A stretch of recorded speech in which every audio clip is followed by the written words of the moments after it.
En la sombría era de la posguerra, mientras el mundo aún se recuperaba de las cicatrices dejadas por el conflicto, Rusia, una nación con un historial de experimentos audaces y a menudo cuestionables, se embarcó en un proyecto que desafiaría las fronteras de la ciencia y la ética. En un edificio secreto, alejado de la mirada pública y bajo la estricta supervisión del gobierno, se llevó a cabo el experimento ruso del sueño. Su objetivo era simple pero ambicioso: entender los límites del cuerpo y la mente humanas en relación con la privación del sueño. ¿Podría el hombre superar su necesidad biológica de dormir? Y si es así, ¿a qué costo?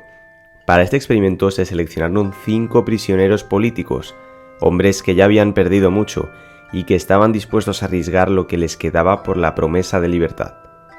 Se les informó que serían sometidos a un gas que les impediría dormir, y si lograban resistir durante 30 días serían liberados. Con esperanza, pero también con un palpable temor, aceptaron el desafío. El escenario estaba listo. Un cuarto sellado, equipado con cámaras y micrófonos, permitiría a los investigadores observar cada movimiento y escuchar cada sonido. Los prisioneros tenían todo lo que necesitaban para sobrevivir: alimentos, agua, un baño y literas, pero lo que no tenían era la capacidad de escapar de la mirada constante de los científicos y del gas que llenaba el aire que respiraban. Con todo en su lugar, el experimento comenzó, y con él uno de los capítulos más oscuros y perturbadores de la historia de la investigación científica. Los primeros días del experimento estuvieron marcados por una tensa expectación. Los prisioneros, aunque inquietos por la situación, intentaban mantener una rutina. Se levantaban, conversaban entre ellos, leían los pocos libros que tenían a su disposición y comían juntos. A simple vista parecía un experimento social más que una prueba de resistencia. Sin embargo, a medida que las horas pasaban, los efectos del gas comenzaron a manifestarse. Las primeras 48 horas sin sueño trajeron consigo una notable irritabilidad entre los sujetos. Las conversaciones amigables se tornaron en discusiones acaloradas por asuntos triviales.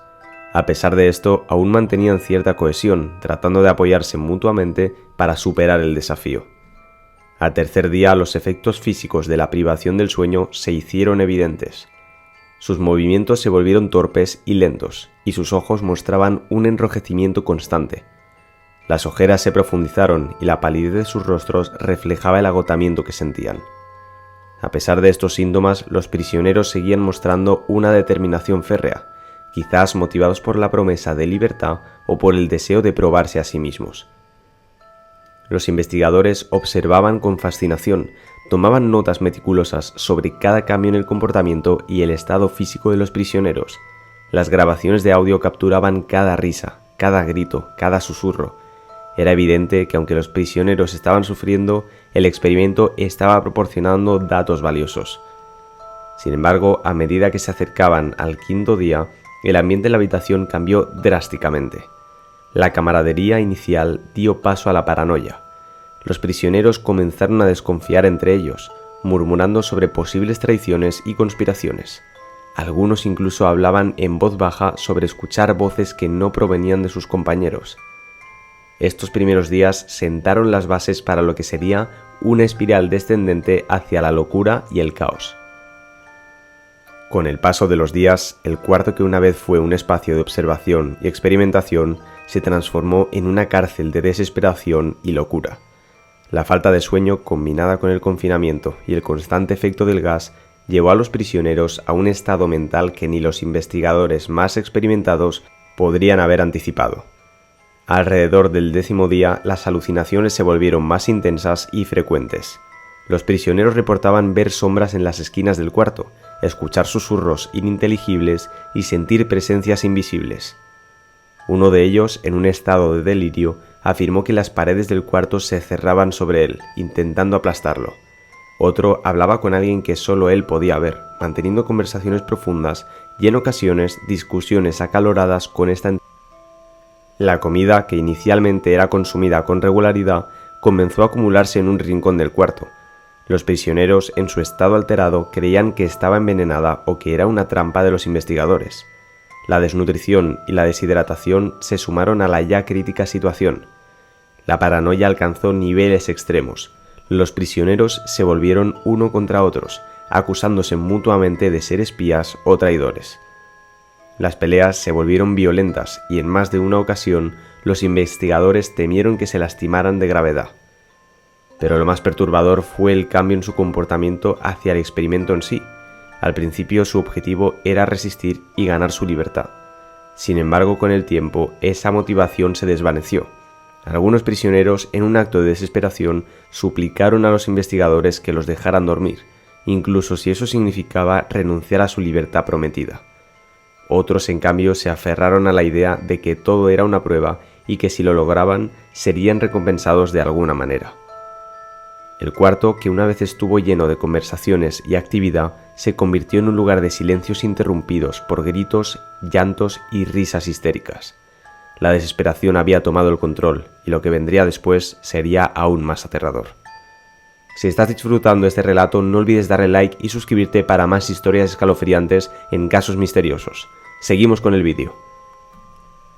A medida que se acercaba el final del experimento, los investigadores esperaban que los prisioneros simplemente colapsaran por el agotamiento. Sin embargo, lo que sucedió superó sus peores pesadillas. Alrededor del día 25, uno de los prisioneros, en un acto de locura extrema, comenzó a desgarrar su propia carne con sus uñas. Afirmaba que debía liberar a los demonios que estaban atrapados dentro de él. A pesar de los gritos de horror de sus compañeros, continuó con su macabro acto hasta que finalmente sucumbió a sus heridas.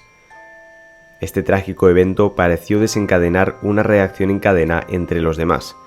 Otro prisionero, convencido de que podía ver el gas, intentó atraparlo y consumirlo, creyendo que le otorgaría poderes sobrenaturales.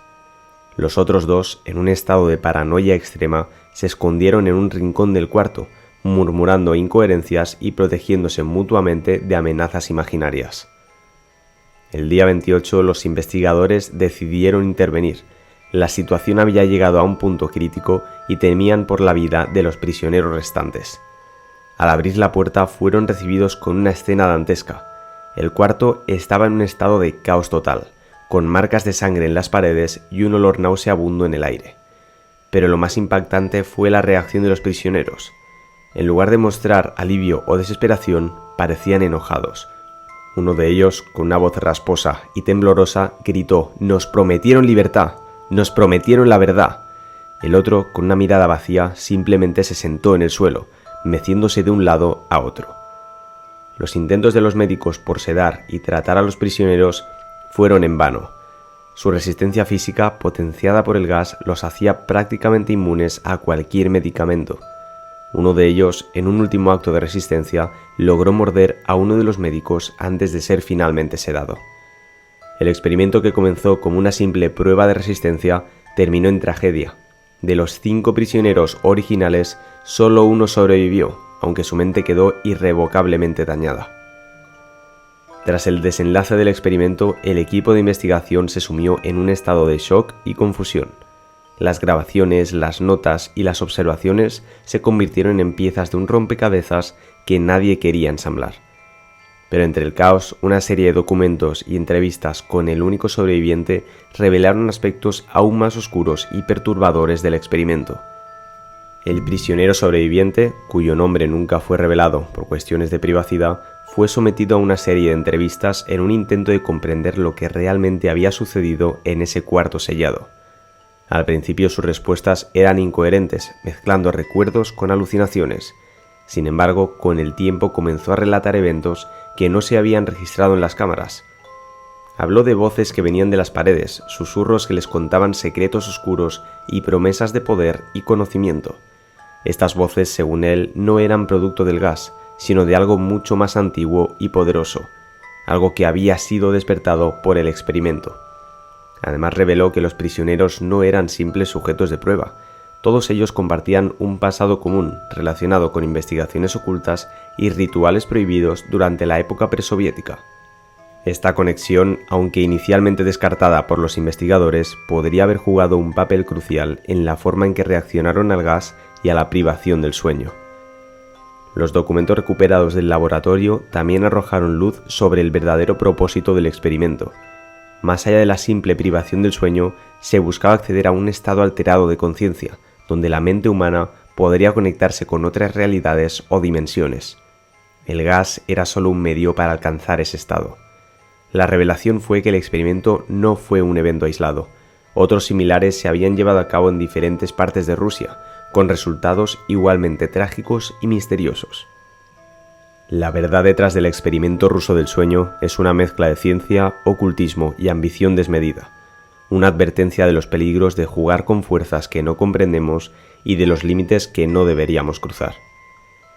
El experimento ruso del sueño no es solo una historia de terror o una leyenda urbana, es un testimonio de la oscuridad que puede surgir cuando la curiosidad humana se despoja de la ética y de la moral. Es un recordatorio de que hay límites en nuestra búsqueda del conocimiento y que traspasar esos límites puede tener consecuencias catastróficas. Más allá de los horrores físicos y psicológicos experimentados por los prisioneros, este experimento nos plantea preguntas profundas sobre la naturaleza de la realidad, la conciencia y la existencia misma. ¿Qué sucede cuando privamos a la mente humana de una de sus necesidades más básicas? ¿Qué puertas podemos abrir y qué entidades pueden entrar? El legado del experimento ruso del sueño sigue vivo en las numerosas teorías, debates y especulaciones que ha generado. Algunos creen que es una advertencia sobre los peligros de la experimentación sin límites, mientras que otros ven en él una puerta a realidades desconocidas y posibilidades infinitas. Pero más allá de las interpretaciones, lo que queda claro es que este experimento es un reflejo de la dualidad humana, nuestra capacidad para alcanzar las estrellas y sondear los abismos más profundos, pero también nuestra propensión a la autodestrucción y al caos. Mientras continuamos nuestra búsqueda de respuestas y desentrañamos los misterios del universo, es esencial recordar las lecciones del pasado y abordar el futuro con una combinación de curiosidad y cautela, porque como muestra el experimento ruso del sueño, hay verdades que una vez reveladas pueden cambiarlo todo. Si este relato te ha impactado tanto como nosotros y quieres seguir explorando los misterios más oscuros y enigmáticos de nuestra historia, no olvides darle like, compartir y suscribirte a Casos Misteriosos. Juntos descubriremos las historias que el mundo no quiere que conozcas. Nos vemos en un próximo vídeo.